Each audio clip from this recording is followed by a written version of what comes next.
आपण पाहत आहात आवाज 24 न्यूज, बुलंद आवाज जनतेचा। मिरज कागवाड चेकपोस्टवर 16,50,000 रुपयांचा गुटखा जप्त। मिरज ग्रामीण पोलिसांची मोठी कारवाई। मिरज कागवाड राज्य महामार्गावर म्हैसाळ चेकपोस्ट जवळ स्थिर सर्वेक्षण पथक व मिरज ग्रामीण पोलिसांनी कारवाई करत 16,50,000 रुपयांचा गुटखा, गाडी व मोबाईल असा मुद्देमाल जप्त केला। आज बुधवारी दुपारच्या सुमारास ही कारवाई करण्यात आली। या प्रकरणी वाहन चालक सोहेल शेख वय वर्ष 28 राहणार सांगली याला मिरज ग्रामीण पोलिसांनी ताब्यात घेतले। लोकसभा निवडणुकीच्या पार्श्वभूमीवर कोणत्याही अनुसूचित प्रकार घडू नये, कायदा व सुव्यवस्था राहावी या हेतूने शासनाने सीमारेषेवर चेकपोस्ट उभा केले आहेत। आज बुधवारी दुपारी पिकअप गाडी गुटखा घेऊन कर्नाटकातून मिरजकडे येत होती।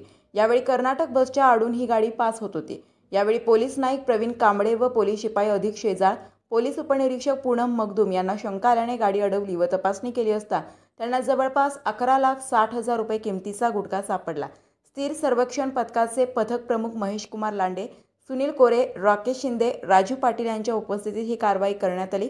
मिरज ग्रामीण पोलीस स्टेशनचे पोलीस निरीक्षक भैरू तळेकर यांनी घटनास्थळी भेट देऊन पाहणी केली।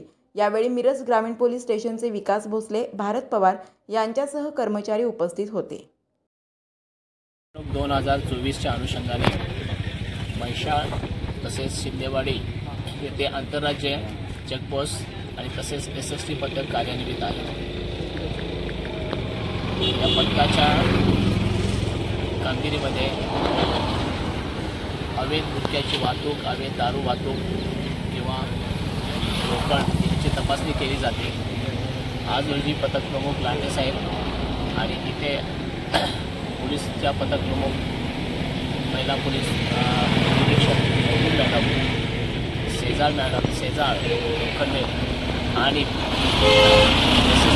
सर्व सदस्य यांनी अवैध वाहतूक करणारा टेम्पो जो बसच्या आडून जात होता त्याला व्यवस्थितपणे थांबवून त्याची कसून तपासणी केली असता त्यामध्ये 16.5 लाख रुपयाचा गुटखा आणि अन्य साहित्य जप्त करण्यात आलेले आहे।